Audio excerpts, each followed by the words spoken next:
Upat ka masakinan ang nagkarambola pasado alas 8 ng buntag sa Cebu South Coastal Road, habig sa Dakbayan sa Talisay.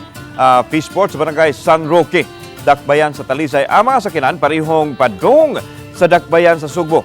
Unang ginasmagan ning brown pick-up kining itom nga pick-up, samtang ang itom nga pick-up nga maghatod o matod pa mihunong kay adunay kalit nga milabangan tao.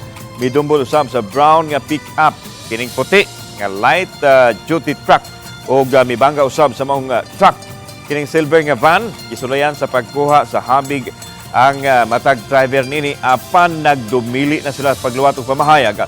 Apan usa tagitanaw sa City Tuda nga nakatampo sa aksidente ang posibleng kadangog sa daan kay gumikan nagwan-uwan sa dapit na itabuan atol sa insidente. Ug matod pa way saktong distansya ang matag sakyanan nga ilang gisundan. Waray na angol sa mga sasakay sa mga sakyanan nga maoy nakaangkon usab og kadaot. Nagkasabot hinoon ang mga driver niini.